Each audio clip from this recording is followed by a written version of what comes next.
Good afternoon, everyone. We are going to start the session. So first of all, welcome all of you, ladies and gentlemen, offline and also online, for this session that will be that is titled "Off the Books: Understanding and Mitigation Fiscal Risk of Infrastructure." I think it's a topic that is not explored enough, in my view, including by the World Bank in the course of our design and preparation of projects and program, and which is, I think, really critical, because all the transport investment and the objectives we want to achieve in terms of access, safety and resilience and decarbonization, they all require a lot of investment, and as a result significant spending, and also significant spending even in operations sometimes, in terms of public spending, and especially in developing countries, but not only. Governance challenges really undermine the efficiency of spending and can present countries with very large not anticipated demands on the public purse that increase the overall cost of infrastructure, and can be a really big drain on fiscal resources, and that goes from the start, from the initial way we choose and procure investment, up to the operations of this infrastructure. So a deeper understanding of the fiscal risks that our next speaker called fiscal surprises of transport infrastructure can really help policymakers and development practitioners understand better how much is at stake in the governance aspects, and target the reforms that will help mitigate these risks and have the greatest impact. And it can also, in the end, retrofit the choice of spending, of public expenditures. For example, the repartition between maintenance and rehabilitation, if you could take the road sector. So there is a whole, there are a whole set of measures that we can take, both on the reform and on the spending for that. And for financing institutions like ourselves, it also can help us be more realistic on what we can expect, because we always say that the private sector is going to fill the gap between the public infrastructure, the public spending, to meet the goals that we have, and these expectations are not always realistic. So first we are going to hear from Matthias Herrera Dape, who is a senior economist at the bank and the lead author of the book, which title is the title of this session, of the books Understanding and Mitigating Fiscal Risk and Infrastructure. This book is really off the press 2 weeks ago, and so he'll present the main findings and the recommendations of this report, and then we'll have a discussion with the panelists, and I'll present the panelists afterwards. So Matthias, you have the floor. Thank you, Jean-Francois. Good afternoon, ladies and gentlemen. I mean, it's the afternoon time, siesta time in my country, so I'll do my best to keep you awake and not lose you. So low and middle income countries need to spend on capital and operations and maintenance in the two largest infrastructure sectors, transport and electricity, over 5% of GDP per year on average. But if we look at what they have been spending on the budget in both sectors over the 2010-2020 decade, that's not even half of what is needed. Of course, you will say we need to include the spending on infrastructure through SOEs and PPPs, but even if we include that, in the most optimistic scenario will be another 40-50%, which tells us that we're still far behind of what is needed to tackle the challenges of increasing access, increasing resilience, and decarbonizing the sectors. At the same time, developing countries currently are facing the problems of heavy debt burdens, increasing interest rates, and declining growth rates, which are putting even further pressure on the infrastructure budgets, on the quite scarce fiscal resources that we have to tackle these challenges. So it is important to think about how to create a sustainable fiscal space for infrastructure to increase access, resilience, and decarbonize the sectors. Now, whether governments provide infrastructure directly through ministries, authorities, agencies, or indirectly through off-budget vehicles like SOEs, state-owned enterprises, or PPPs, there are fiscal surprises. There are risk of fiscal surprises, which is risk of unanticipated calls on the public budget that increase the life cycle cost of the infrastructure. And this is absorbing the scarce fiscal resources that I mentioned. Now, a lot of people have been talking, including ourselves, about fiscal risk in general and of infrastructure for a long time, but still there are some questions that remain unanswered, and hopefully, they remain unanswered until like a few weeks ago when we launched the book. Of course, there are many others that still remain unanswered, but that will help us and policymakers, as Jean-Francois said, to better understand what is at stake and better target the policies and the reforms to mitigate the fiscal risks. One of the questions is, like people always ask, is how frequent or large are these fiscal risk of infrastructure? Are these just like big bang events that happens once in a while, or they are more frequent and maybe smaller events that happen every year or every few years that we need to be careful about it? So and this is one of the main questions that we answer on this report with a lot of new data and analysis. So in the case of SOEs, if we start with transport SOEs, and in this case we're talking about the ones we focus are in the aviation sector, airlines and airports, railways and roads, we see that the transport SOEs require average annual fiscal injections that go from 0.04% of GDP to 0.24% of GDP, depending on the sector. Just to compare that with the power sector, and the power sector is about like 0.25% of GDP, but that's just average annual. In some countries, we've seen that the fiscal injections to the transport sector in some years had been as much as 3% of GDP in just these sectors, which is quite a lot for a surprise in a single year.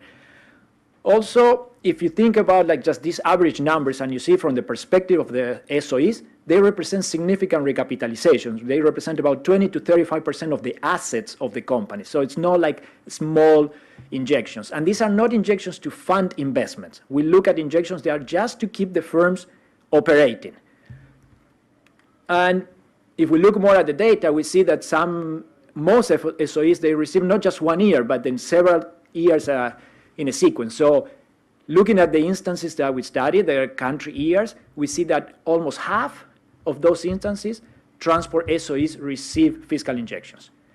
And compared to the power sector, with only 1/3 of the cases that we studied, the years and the countries that we studied receive like fiscal injections. So it's a lot more frequent on the transport sector. Last point that you can get out of this slide is like, it's quite hard to understand the fiscal dependency of SOEs because governments use a lot of different instruments, and instruments that they are sometimes most of them hidden somewhere, not even on the budget, but it's on the financial statements of the SOE, on the notes that you really need to dig in. And that's work that we've done. It's not only about operation subsidies, which we always think about it, or equity injections, but also loans from the government and loans from other SOEs to keep these infrastructure SOEs afloat. If we move to PPPs, one of the main fiscal risks from PPPs are renegotiations.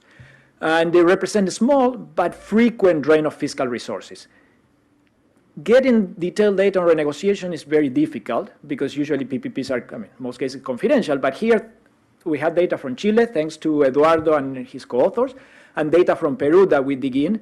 And you could see that in the period that of analyzing these charts, every year there was a fiscal cost of renegotiation. The average in those figures is about 0.2% of GDP, the annual average. But in some years, you see that it goes over 0.5% of GDP, the cost of renegotiations. And these two countries, in most rankings, in terms of the PPP framework, they are among the best performing countries in the world. So imagine other countries where we don't have data, they are not doing as well, what it could be the case. Also, if we look at transports versus electricity PPPs, we know that transport PPPs have a higher rate of renegotiation, they are renegotiated sooner, and they are more likely to result in direct fiscal transfers than power PPPs. Because in the power PPPs, usually renegotiations is an adjustment of the electricity tariffs, and that additional revenue is given to the operator to compensate. But in transport, it's either there is not a revenue that it can be adjusted, like in many roads, or it's politically very challenging to adjust the rates and create additional revenue. So end up with the government transferring or using direct fiscal transfers to compensate the the SOE, the PPPs, sorry. When PPPs renegotiation don't work out, there are cases, then we end up on early termination, cancellations of PPPs, which is another important fiscal risk. It's not that frequent, or it's not, less common than renegotiations, but they are quite costly. So we look at the data in all developing countries that it's on the PPI database at the World Bank, and we found out that 3% of all PPPs in transport and electricity have been canceled between 1990 and 2020. So this is after they've been awarded, the contracts have been signed. So 3%, it doesn't look like much, but 3/4 of those, they have happened together. It's not just an isolated event. So if you look at 1 year or sometimes 3 years, so these bubbles show all the PPPs, the size of the PPPs that were canceled at the same time in a single country. So not very frequent events, but when they happen together, and they end up costing significantly. We also look at what's the probability or likelihood of these PPPs being canceled, and we could see that airport, rail, and road PPPs are about 5 times more likely to be canceled than electricity or port PPPs, which is a lot. Also, we see that an average PPP is larger than an average transport PPP is larger in terms of size of investment than an electricity PPP. And these two lead to that fiscal risk from early terminations of transport PPP tends to be higher than from electricity PPP. So even though the electricity sector have mobilized a lot more capital, we tend to be a little more riskier in our case in the transport. In the study then we went to use the value at risk methodology that is used by banks and financial institutions to see what's the exposure and what's the, as the name says, the value at risk of a portfolio. Looking at the portfolio of transport and electricity PPPs in about 20 countries. And we did some different scenario analysis in terms of what are the causes of cancellation, what are the clauses that they have, and so on. To get a sense about, again, what is the value at risk of a portfolio, we'll give a number that you said, like, how much money will a country need to put aside today to be in a contingency account to be prepared for a potential cancellation over the lifetime of these PPPs. In some countries, these costs go about over 1% of GDP, depending on the type of project, the type of portfolio, the characteristics of the country, and many other aspects that we look at in detail. And in countries like Brazil, these costs could go about over 2%, close to 3% of GDP in some cases, which, I mean, it's not a negligible cost. Again, it's not very frequent, but it could be quite costly when it happens. The other modality for infrastructure provision, which is very common on the transport sector, is the direct provision or on-budget provision. And here we can classify fiscal risk. I mean, there are many, like also in PPPs and SOEs, there are other fiscal risks that I haven't talked to today, but they are in the report. One important risk that we all know is about the risk of project delays and cost overruns. That has been studied significantly. And one indication that this could be a potential risk in some countries is that the rate of budget execution. And looking at historical data, like budget that have been executed in a sample of developing countries, I think it was about 50 countries, if I'm not mistaken, we see that in the road sector, the budget execution is about close to 70%, while in the power sector is much lower, the budget execution. So there's significant higher risk there of cost overruns. A medium-term risk is what we call like the growing investment liabilities. In the case of roads, maintenance is not done properly, so the assets get deteriorated, and at some point the government will have to rehabilitate or build the roads again, and that could cost a lot. So we see, I mean, one of the reasons for that was what we see is there's a strong capital bias. We see that the capital expenditure in a lot of these countries is about 7 times the maintenance expenditure. They are really focusing on CapEx instead of prioritizing maintenance of the roads for many different reasons. We also see that the productivity and efficiency of the spending has been going down over time in some developing countries, which adds to this growing liability that someday you'll have to pay for the rehabilitation or rebuilding of these roads. In terms of like empirical findings, the last one is what we said, when it rains, it pours. During the economic crisis, we all know that on-budget infrastructure spending is a soft target for budget cuts. It cut before cutting social spending because the consequences are seen much later in time. So we always suffer, are the first one to suffer in a sense in economic crisis. Some people would say maybe SOEs, they have their own stream of revenue, can be used as a counter-cyclical instrument or vehicle. So we look at one particular crisis in 2014, oil price shock, and we see that SOEs on the infrastructure sectors, particularly power, airlines, and aviation, we see the huge increase on fiscal injections at that time, during the crisis and right after the crisis, about 30% of their average capital ratio, so the SOEs need to be recapitalized, and on top of that, significant cut on capital spending, spreading the effect of the crisis over time. So they are not really doing pro-cyclical or counter-cyclical spending. And lastly, the fiscal risks of early termination during a macro crisis, the ones that we have assessed, that similar to crises that have been in Latin America for many years, they increase the fiscal risk of early termination by an order of magnitude, 12 to 19 times that what I showed you in the previous slide. So it's significant. So when there are crises, almost every modality is hit in somehow dragging or draining fiscal resources. Now, what are the root causes of the fiscal risk of infrastructure? Just give you a high-level idea here, so we have a discussion with the panel later, and you can go to the report and go in more detail. So there are different risks, right? There are risks that could affect every single provision modality, but might affect the fiscus differently, and there are risks that are specific to a provision modality or sources of risk. So, but you can summarize all of that about vulnerability to exogenous shocks and perverse incentives. In the case of SOEs, there are actions, policies, or sometimes inaction from the government that distort the incentives of the SOEs to be efficient. It weakens the incentive to be efficient, or that it led them to take excessive risk and become more vulnerable, because basically they know the government sooner or later will support them with a bailout. One example of a policy is the imposition of public policy mandates. Let's say the government imposes a urban transport SOE to subsidize the fares and set it at below cost recovery, but the government is not providing a proper subsidy or in time the subsidy, the compensation. And that not only undermines the financial performance of the SOE, but also create incentive that, well, sooner or later they will have to subsidize me or transfer funds here. It's hard to identify whether because I'm inefficient or something else, so they end up asking for more resources. And it weakens the incentives. And there are other examples, policies that we have in the report that I'll skip for the moment. So in the case of PPPs also, the off-budget nature of PPPs creates an incentive to go through PPPs instead of direct public provision because there's not explicit fiscal implications of PP. And I said explicit because there are fiscal implications. But that distorts the incentive of the government.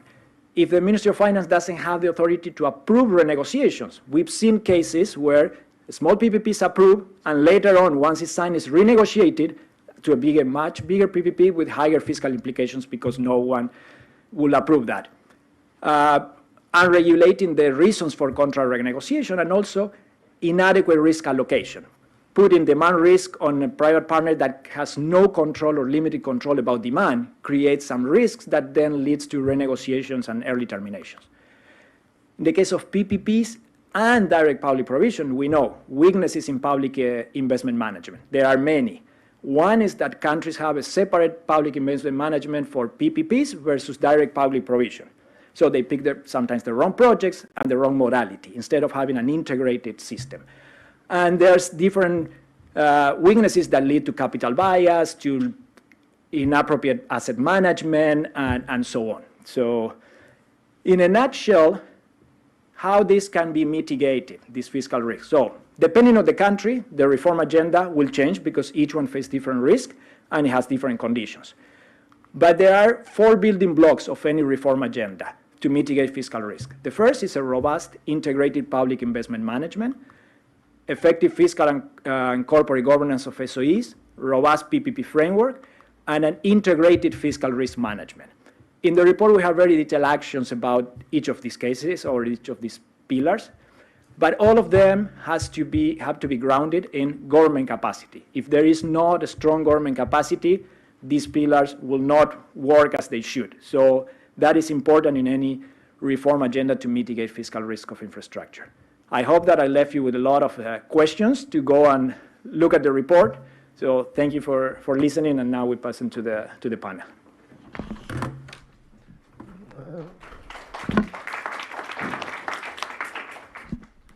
Thank you very much, Matthias, for this presentation, and you were absolutely on time compared to the 15 to 20 minutes allocated. Yeah, I just realized that I've been a very terrible host because I didn't even introduce myself. So I'm Jean-François Marteau. I work for the World Bank. I'm the practice manager for transport for part of West Africa. And now it's my pleasure to introduce our three panelists today, and we'll start with a round of questions for each of the panelists. Maybe afterwards we'll go to see if online there are some questions, and then we'll continue the questions. So our three panelists, starting from further from me, the first one is Teresa Terminacian. She's an international economic consultant and was the director of fiscal affairs of the Fiscal Affairs Department of the IMF. She worked in the IMF in many regions and many places, and she led missions to, I guess, almost several continents, and especially in Europe and South America. And she has published more than 40 papers and books on fiscal issues, especially on the macro-fiscal and intergovernmental fiscal relations area. Our second panelist is Dr. Eduardo Engel, who is a professor of economics at the University of Chile and director of Espacio Público, which is a Chilean think tank. And he's published extensively in macroeconomics, public finance, regulation, and infrastructure economics. He was awarded the Frisch Medal by the Econometrics Society, and co-authored the book The Economics of PPPs, A Basic Guide. And Dr. Engel also chaired the Chile's Anti-Corruption Commission in 2015, which really triggered a legislative agenda that led to major reforms in political party financing. So we have one IMF economist, someone who has done a lot of PPPs, and our last panelist, Mrs. Namita Mehrotra, is more on the SOE side, government/SOE side. She's an Indian Railways professional, and now is the director of finance at the National Capital Region Transport Corporation, after having worked in both government and SOEs in transport planning, project financing, PPPs, and preparation of model documents in many kinds of contracts. So it is particularly interesting to have you as a panelist because you are currently implementing the first of its kind regional rail project in the Delhi area, which is the regional rapid transit system, which will not only hopefully decongest the region, but also open up economic opportunities and improve accessibility for employment, healthcare, and education, especially for women. So that's so these are our three panelists. So we have both from practitioners of contracts themselves to the one that designed them and the one that oversee the overall framework. So the first question will be for Teresa. In Matthias's presentation, he said that public investment management is one of the really key building blocks for the reform agenda that he proposes. So can you lead us through, in your experience, what are the key elements of a good public investment management? Thank you. Yes, thank you very much for having me. Sorry. Thank you. Yes, it works. Thank you very much for having me participate in this panel. I was very pleased to be able to contribute to the book, particularly on the chapters on the public investment management and the SOEs. There are many problems with the public investment management systems particularly in developing and emerging market countries. Not only in those, because in fact, even in industrial countries, some of these problems appear, and are then manifest in fiscal risks from infrastructure. The problems start typically at the planning stage, where the planning is not really integrated within the whole government structure.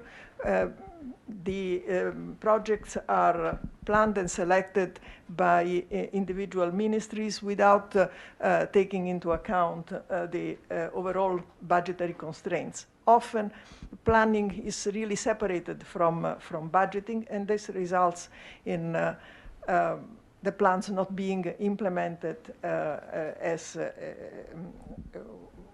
and really being reflected in budgetary choices. Also, in the planning, often the ministries choose one or other modality of delivery of the projects based on consideration of current expediency rather than and also sort of less immediate public cost for the budget, rather than on the basis of where can we get the best value for money. I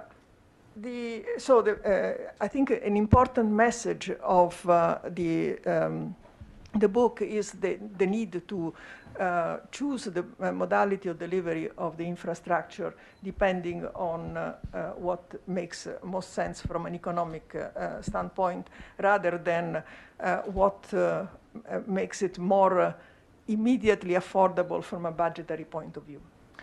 There are risks that stem from, of course, the lack of appropriate mechanism of evaluation of project or investment proposals.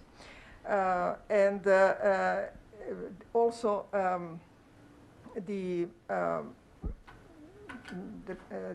investments are not necessarily integrated well in the medium-term budgetary frameworks,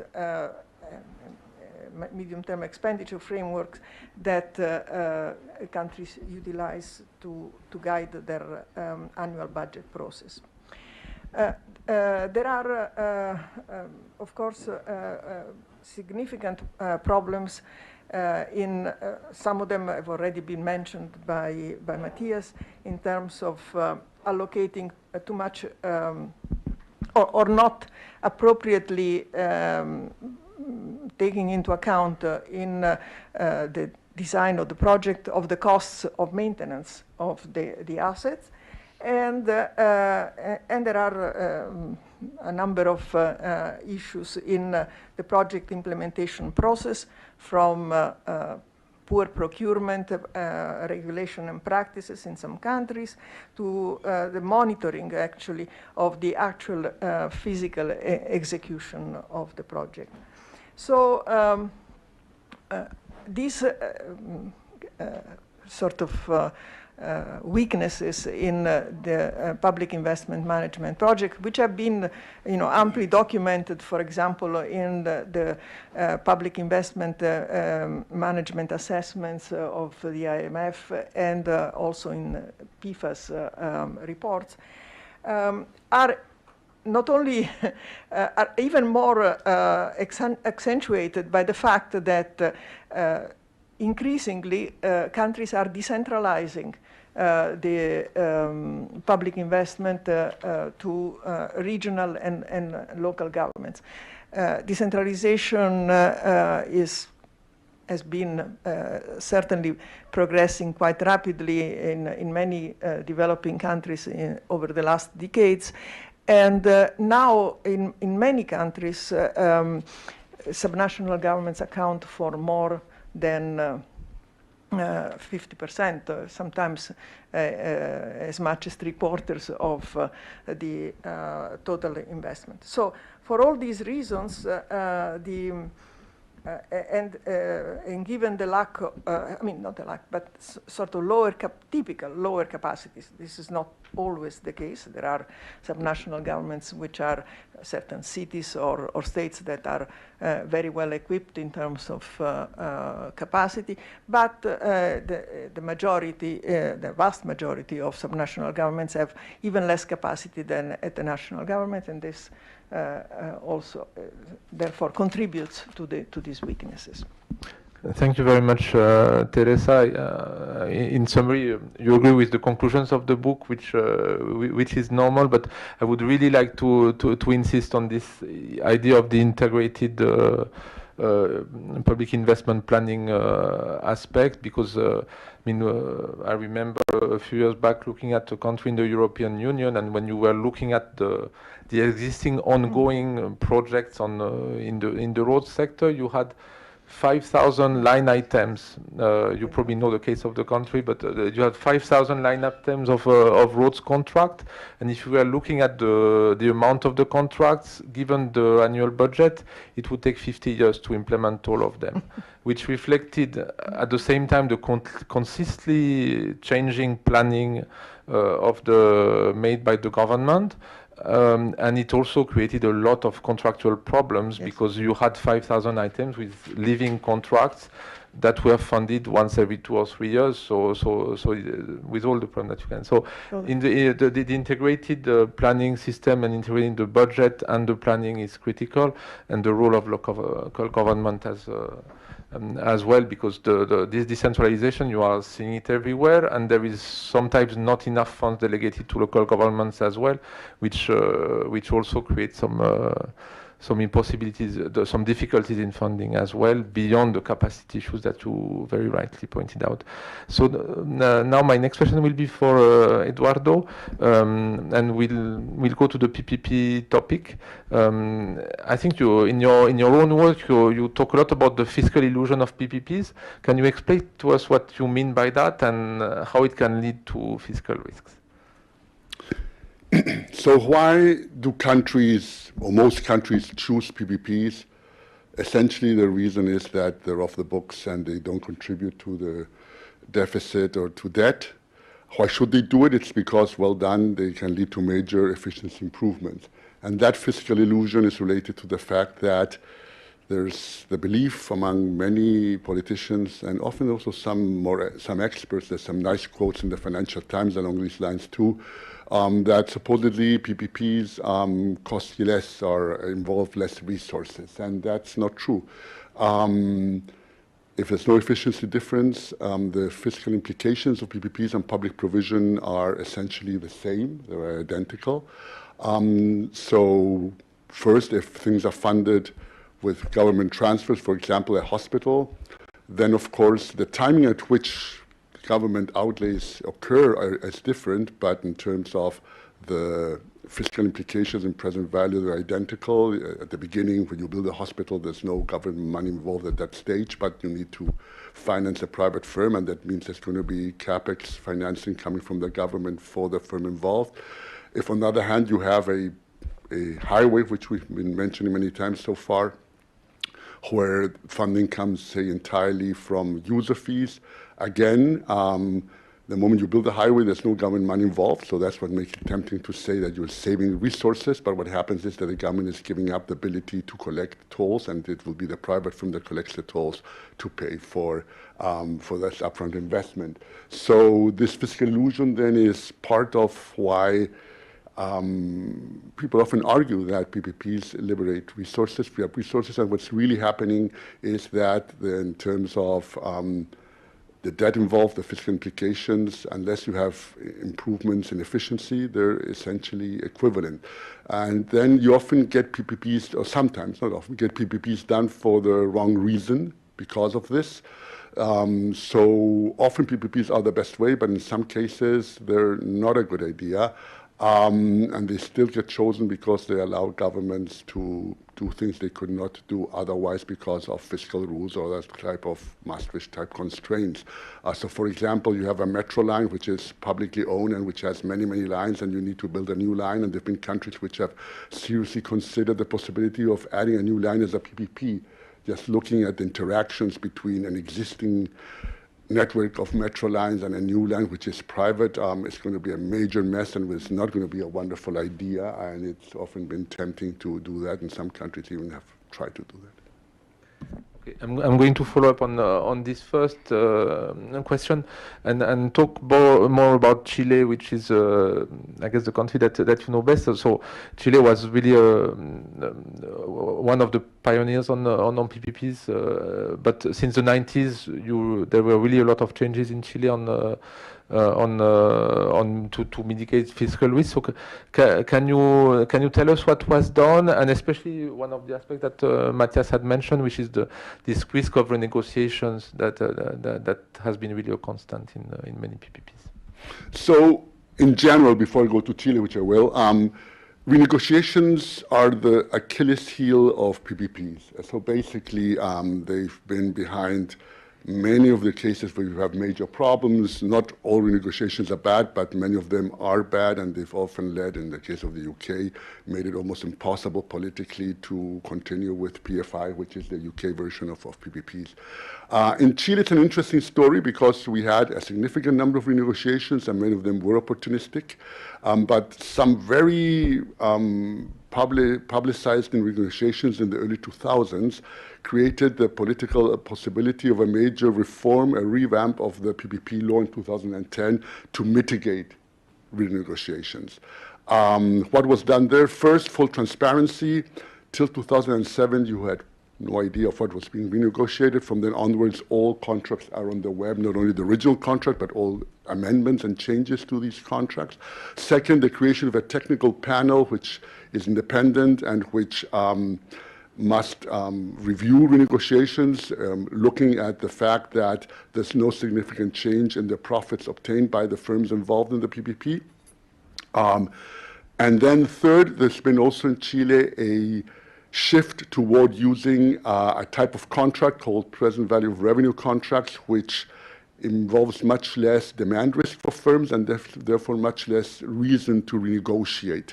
A combination of these three factors means that when you do the right comparison, which is basically take the same period for a PPP and the like, until 2010, or in contracts where you don't use this type of flexible term contract, compared to what happened after the change in the law, renegotiations decreased by 90%. So this is a major decrease in renegotiations, which is really important. And now let me go back again to the world. This is in fact not the case of Chile, but worldwide. There's some recent evidence and work we've done from the Odebrecht case, which is Brazil, which liberated a lot of information in the plea bargains and the like on how actually corruption takes place. And it sort of documents, I believe for the first time in a systematic way, a relation between these renegotiations and corruption. So essentially, one of the problems of PPPs is cost increases because of renegotiations. With Odebrecht, we have information on 88 contracts in 8 countries in Latin America with a lot of details and sort of the right information, because when you come to a plea bargain with the FCPA, you don't want to come up with information which is wrong, because it's going to mean that you may not be in prison and the plea bargain does not hold. And what you see is that among the contracts of Odebrecht, where there was no bribe payments, on average, costs increased by 6%. This is both PPPs and public provision together. On the other hand, among contracts where there is clear evidence of bribe payments, the average increase was 70%. So 6% against 70% in 88 contracts, about half and half with bribes, without bribes, is quite spectacular. And what happens is that at the heart, and now back to PPPs, at the heart of PPPs is a contract between government and a firm for 30 years, which you don't have with public provision. In those 30 years, you can have a lot of opportunities for renegotiating things which are good for government in the short run and good for the firm if it gets enough money, but not good for the public. There are many examples where you just build a totally new and additional highway under the original PPP contract. All those things cannot be done under public provision, where the relation between the government and the firm through a contract lasts for 2 or 3 years while you build the project. So there's ample evidence of many ways in which which these things happen, but one of them is, in Colombia is a nice example, where you just built an additional highway and there was no competition, no transparency, just a deal between government and despite the fact that the National Control in Colombia specifically asked that you don't do it because it was not legal, it was done nonetheless, and later we knew that there were bribes involved and the like. Thank you very much. Really very interesting, and I think that what it shows also is the importance of transparency, and that's something that we advocate a lot. And so sometimes when we take it a bit out of context, we don't see enough how powerful transparency can be in that, and how competitive procurement is also an issue. And in several of the countries I'm working with now, most of the PPPs are unsolicited proposals, or and many PPP laws still authorize unsolicited proposals. And when you look at the impact of this, all this secrecy around those unsolicited proposals, an example like yours really shows what difference it can make. Thank you very much. So now we are going to go back to a more public setting, but that reflects also some of this interaction between local governments and SOEs. So Namita, can you first? We are going to do a bit of you are going to tell us a bit about your main project. Can you tell us first of all about your company itself, its shareholders, and in what context it evolves, and then present to us this regional rapid transit system and how you organize it, so that we can understand better on this concrete case the risk and how you tackle them. So first the shareholders, and then the project.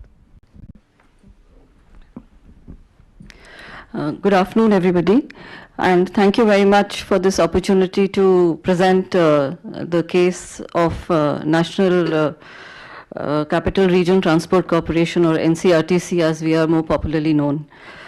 This is a company, it's an SPV that actually got created out of a memorandum of understanding signed between the central government and 4 state governments. So India comprises a number of states, and this was 4 state governments got together along with the central government and created this SPV. The whole idea was that these state governments were part of the National Capital Region, and the National Capital Region is extremely congested, and the private, in the modal shift, the private sector enjoys about 63% of the share, and the public transit share was only 37%. And this was leading to this has been leading to a lot of pollution. And as all of us know that, Delhi is one of the most polluted cities in the world.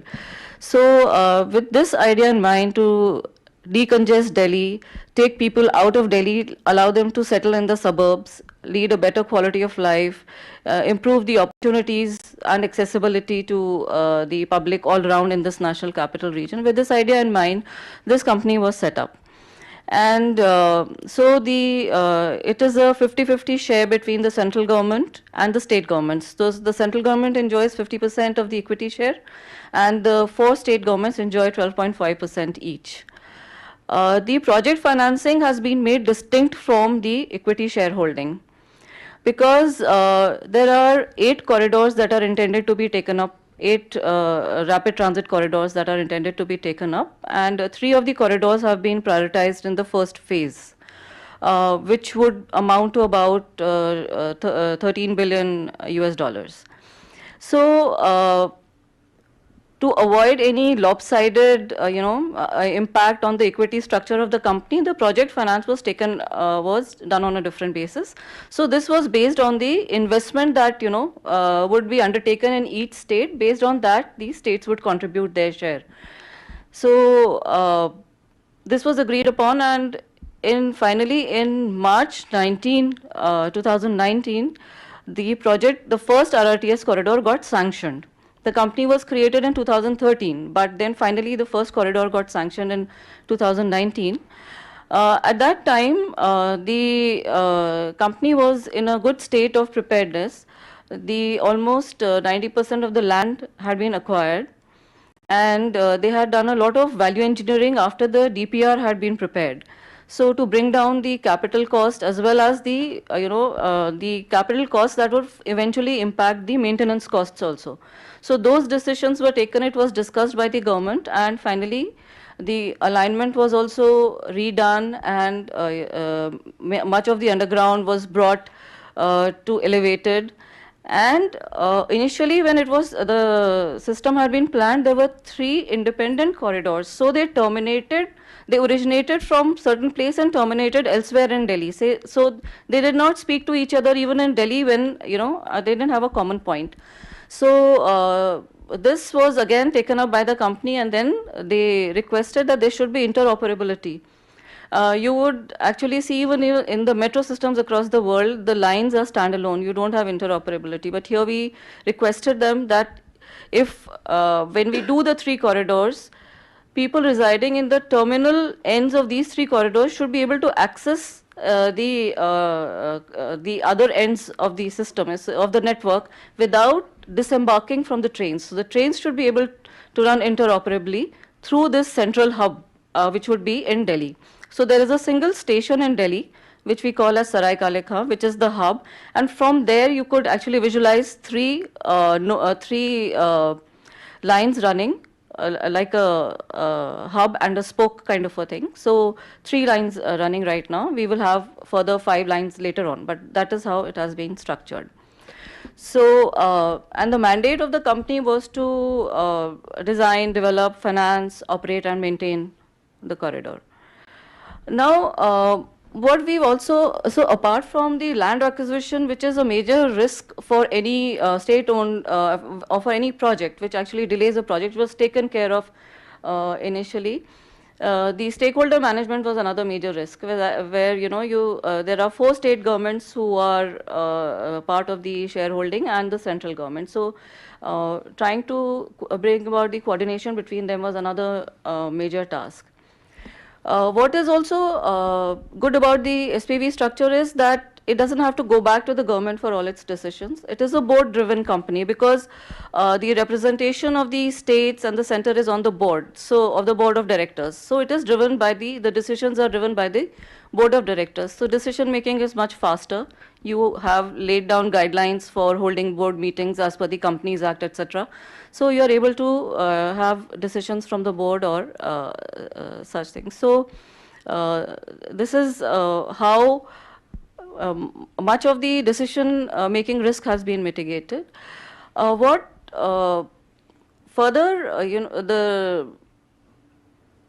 other issues that have been taken into account is that the alignment has been based on ensuring multimodal integration, so that the RRTS network actually becomes the backbone of the of transportation, and the other modes such as the metro and the buses and the mainline railways speak to the RRTS at various stations.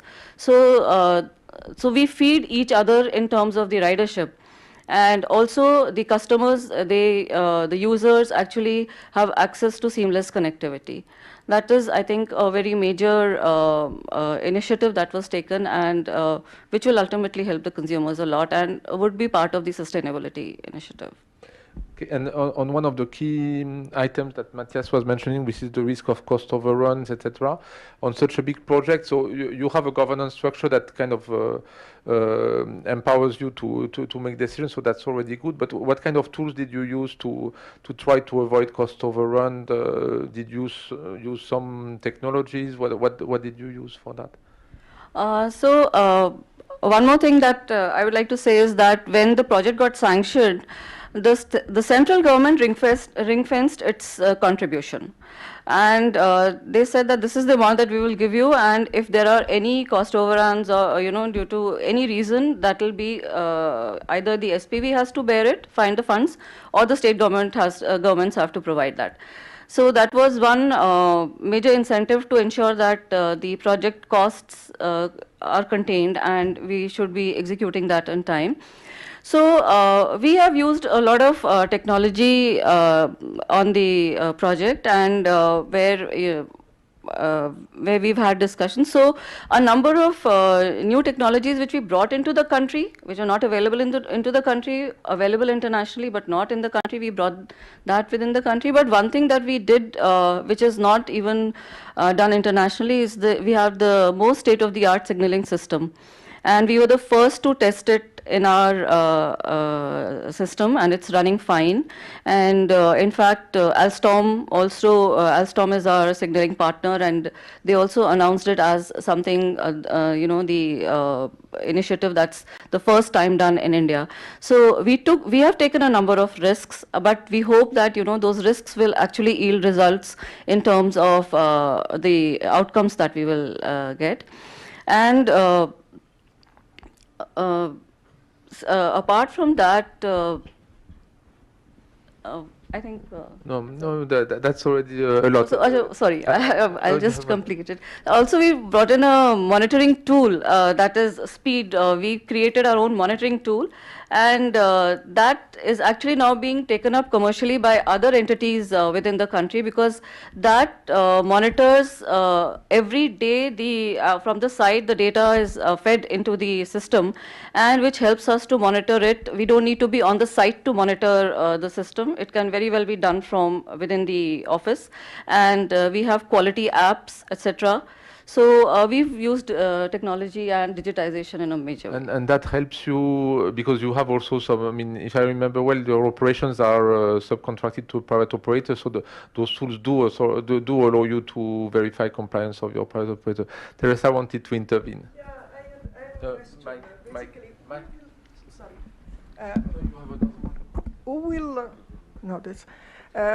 will decide the fare structure, and also, I mean, how much sort of autonomy do you have in decisions regarding, for example, the employment by the SPV?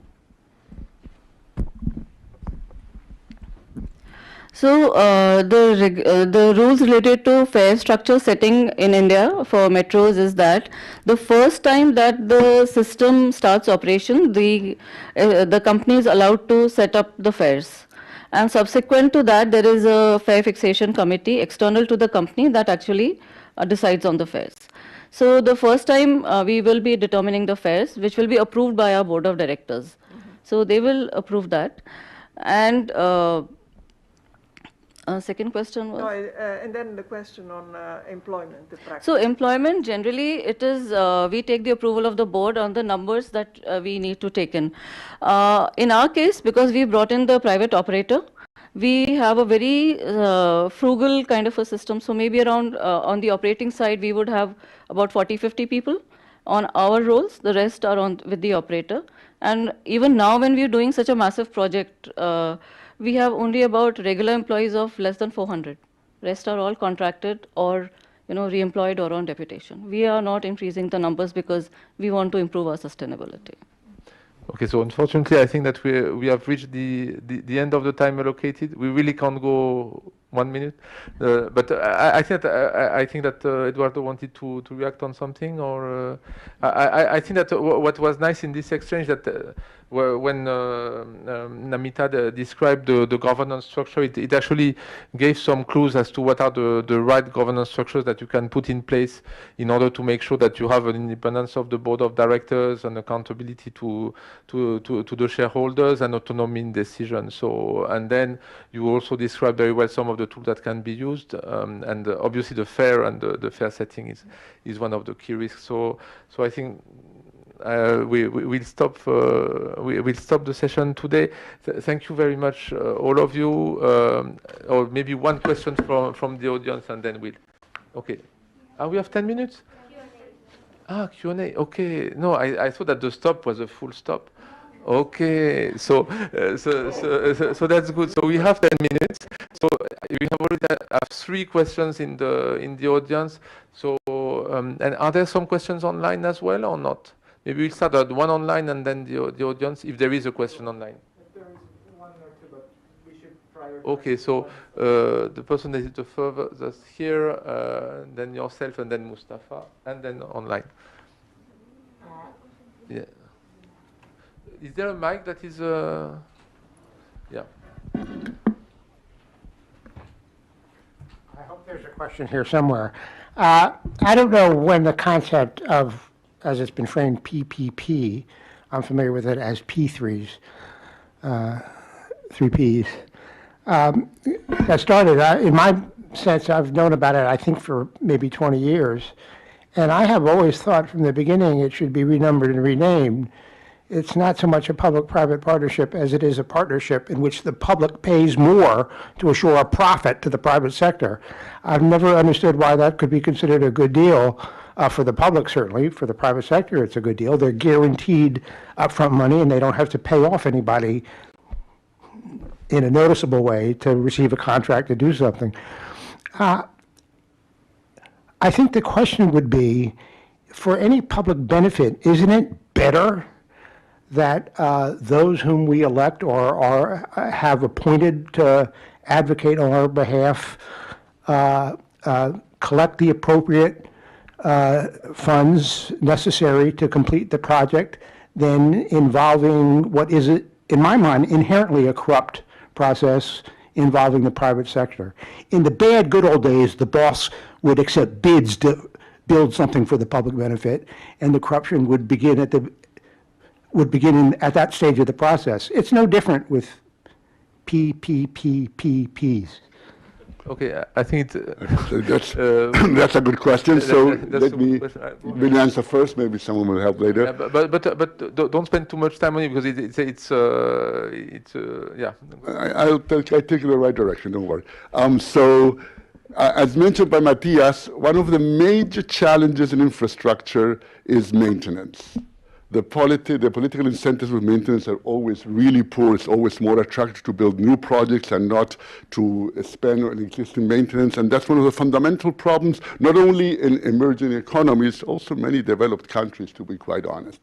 And one of the major advantages of PPPs or P3s, which is how they're called in the United States, is that they provide the right incentives for maintenance because you manage to isolate money and budget if you have the ability of the institutions to monitor a contract from the political cycle. And that has been also a major advantage of PPPs. And one engineering data, which I did not know till I started working with this, despite the fact that I began as an engineer, and which is in most countries, the usual maintenance is done in a stop-go fashion. You build a new project, it really works nicely, it deteriorates. By the time it deteriorates a lot, you go through rehabilitation, and you have these cycles where it deteriorates, you invest, it deteriorates.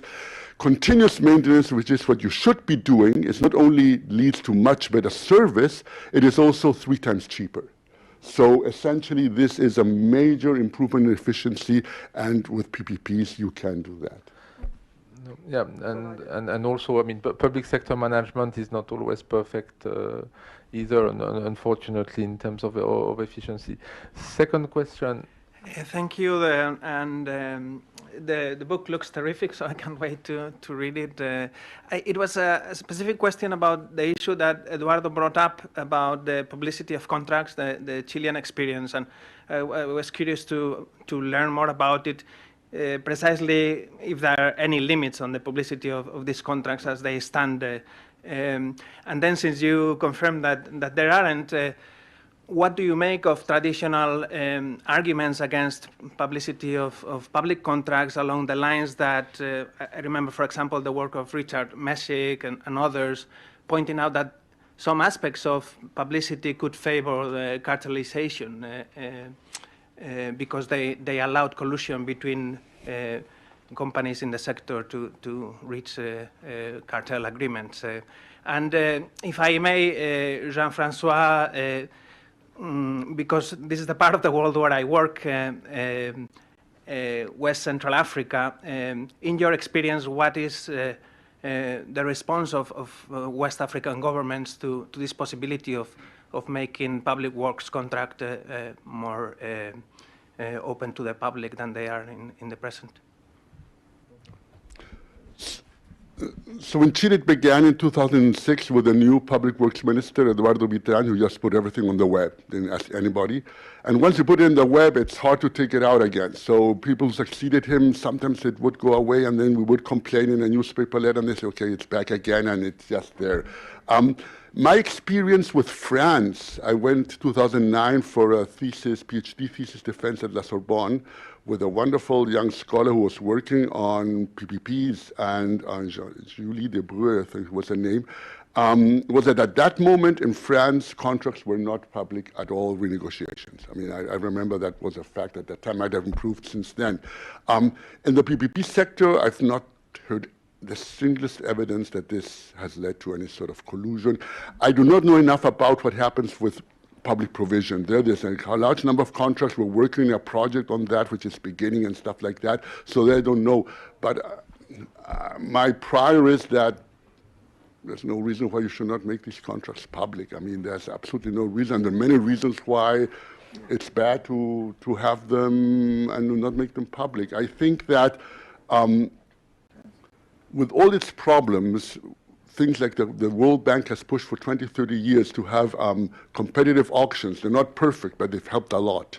What happens post-auction, we need to do much, much more in terms of governance. So I think when it comes to doing things, which of course we always have limited resources, and you cannot do the whole list mentioned in the book with the 5 different levels, as you would basically summarize.